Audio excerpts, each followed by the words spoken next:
नमस्कार दोस्तों, स्वागत है आपका आपके अपने YouTube channel the AQ traders में। दोस्तों आज के वीडियो में हम बात करेंगे यूएसडी आईएनआर के बारे में।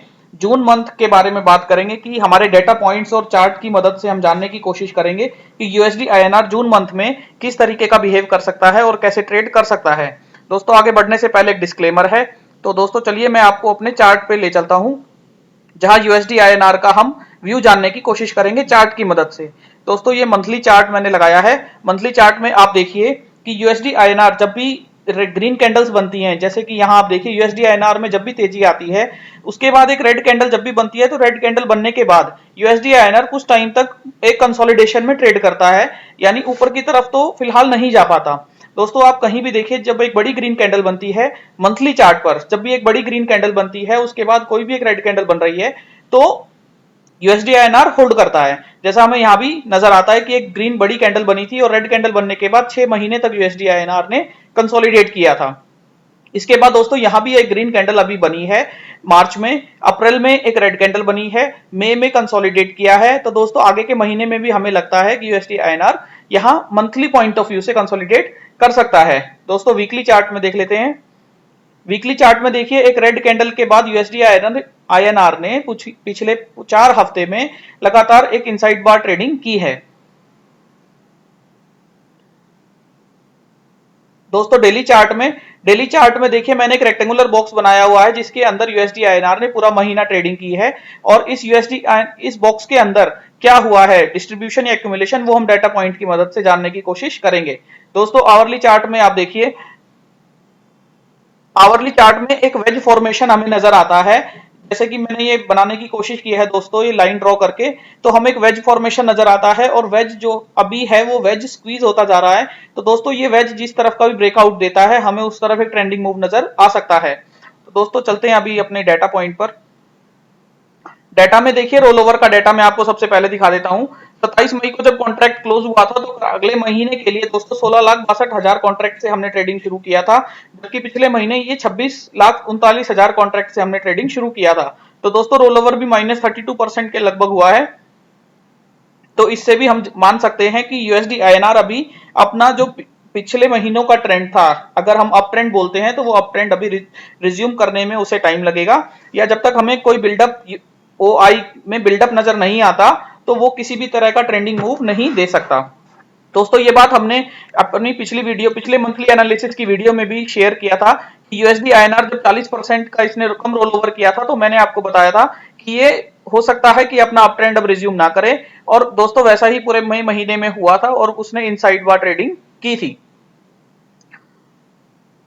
और दोस्तों आपको डेली एनालिसिस की शीट में आपको दिखा देता हूं, जैसा कि मैं हर बार अपनी ये शीट शेयर करता हूं। हमने 16,62,000 कॉन्ट्रैक्ट से ट्रेडिंग शुरू किया था इस महीने। उसके बाद दोस्तों अगले पिछले 2 दिन के अंदर आप देखिए कि पिछले 2 दिन में भी कॉन्ट्रैक्ट्स को अनवाइंड किया गया है। तो दोस्तों अभी ये अनवाइंड का सिलसिला चल रहा है।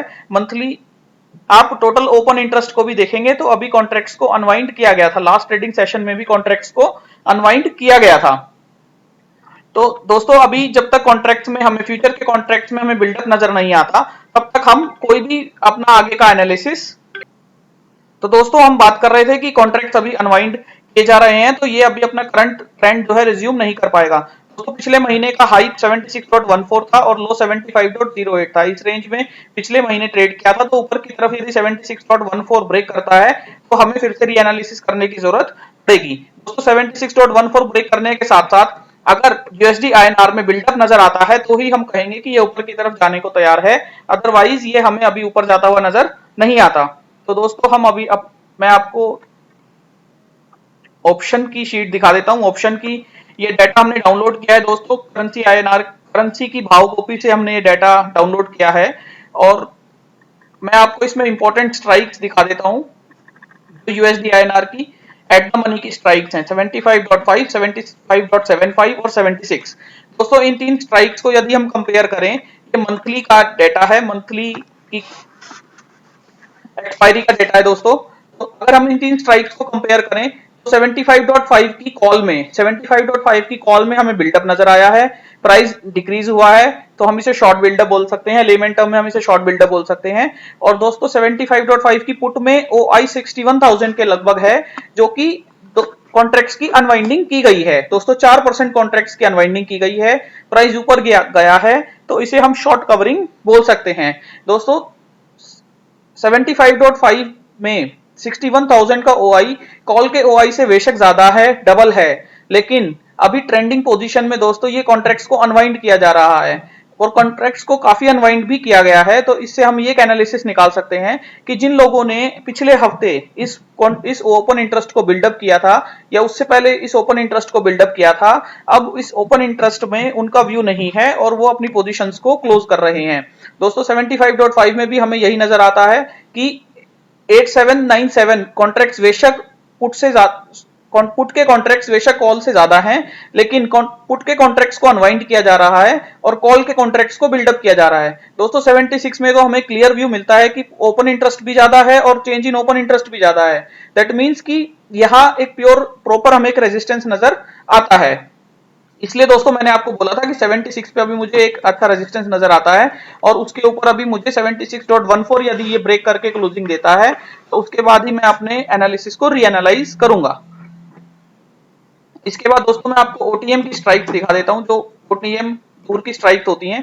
दूर की स्ट्राइक में दोस्तों 75 की स्ट्राइक यदि हम लेते हैं तो उसमें आप देखिए एक ही दिन में केवल 29 मई में ही एक ही दिन में 83,000 कॉन्ट्रैक्ट्स को यहाँ पे प्लेस किया गया है दोस्तों। 75 की कॉल में 83,000 कॉन्ट्रैक्ट ट्रेड करने वाले लोगों का क्या व्यू हो सकता है, इसमें बायर भी हैं सेलर भी हैं। और हम अगर इन द मनी कॉन्ट्रैक्ट को सेलर के पर्सपेक्टिव से देखते हैं दोस्तों, तो किसी को शायद ये पता है कि ये 75 तक आएगा, इसका मतलब उन लोगों ने पहले ही इन कॉन्ट्रैक्ट्स को प्लेस कर दिया है। इसी तरह दोस्तों आप पुट साइड में देखेंगे तो 1,37,000 कॉन्ट्रैक्ट्स हैं जो कि ज्यादा हैं, लेकिन उसके बावजूद यहाँ कॉन्ट्रैक्ट्स को कम कॉन्ट्रैक्ट्स को बढ़ाया गया है। अगर कॉन्ट्रैक्ट्स इंक्रीज हुए हैं, प्राइस इंक्रीज हुआ है दोस्तों, यहाँ कॉन्ट्रैक्ट इंक्रीज हुए हैं और पुट का प्राइस भी चेंज इन प्राइस भी इंक्रीज हुआ है, दैट मींस कि मैं यहाँ एक लॉन्ग बिल्डअप बोल सकता हूँ। अगर इन दोनों एनालिसिस को मैं मैच करता हूँ दोस्तों, तो यहाँ एक शॉर्ट बिल्डअप है, यहाँ एक कॉल साइड में शॉर्ट बिल्डअप, पुट साइड में लॉन्ग बिल्डअप, तो ये भी मुझे एक बियरिश व्यू देते हैं।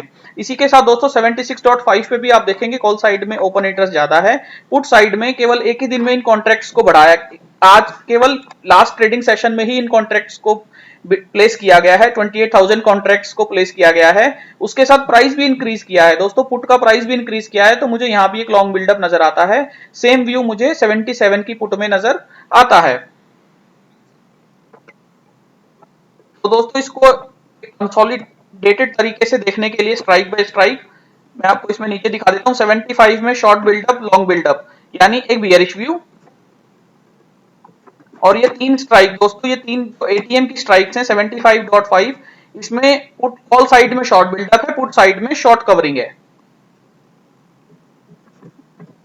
और जो ओटीएम की स्ट्राइक्स हैं दोस्तों, जो फार्दर स्ट्राइक्स हैं, उनमें पुट साइड में लॉन्ग बिल्डअप और कॉल साइड में शॉर्ट बिल्डअप नजर आता है, जो कि एक change in OI change in price के लेमन टर्म से हम देखते हैं। तो दोस्तों ऑप्शन चेन भी मुझे बियरिश नजर आती है, चेंज इन ओआई के पर्सपेक्टिव से ऑप्शन चेन मुझे बिल्कुल बियरिश नजर आती है। 76 के लेवल पे मुझे क्लियर 76 की कॉल पे मुझे क्लियर व्यू मिलता है कि 76 की कॉल को अभी ये चेज नहीं कर पाएगा, ऊपर की तरफ नहीं जा पाएगा। और वेज फॉर्मेशन में भी दोस्तों मुझे ऐसा लगता है कि ये नीचे की तरफ का वेज यदि तोड़ता है तो मेरे व्यू को ये मैच करेगा, मेरे ऑप्शन चेन के व्यू को ये मैच करेगा और मैं नीचे की तरफ एक शॉर्ट पोजीशन ले लूंगा। दोस्तों अभी के लिए मैंने आपको बताया था कि फ्यूचर में अभी मुझे कोई भी बिल्डअप नजर नहीं आता है, तो इसके लिए दोस्तों अभी मैंने फ्यूचर के डेटा को देखते हुए फ्यूचर के डेटा को देखते हुए इसमें एक न्यूट्रल पोजीशन ली हुई है। मैंने एक शॉर्ट स्ट्रेंगल इसमें 77 और 74.5 का क्रिएट किया हुआ है। तो दोस्तों किसी भी तरफ 76.14 की तरफ ये ऊपर जाए या फिर ये वेज फॉर्मेशन में वेज को नीचे की तरफ काटता है, तो मैं दोस्तों अपने व्यू को डायरेक्शनल कर लूंगा। अभी के लिए दोस्तों यही एनालिसिस है। आशा करता हूं आपको वीडियो पसंद आया होगा तो आप इसे लाइक कीजिए, शेयर कीजिए और अपने दोस्तों के साथ इसे शेयर कीजिए। आप हमें मेल कर सकते हैं theacutrader@gmail.com पर, और आप हमें ट्विटर पे फॉलो कर सकते हैं @AccuTrader। Thank you.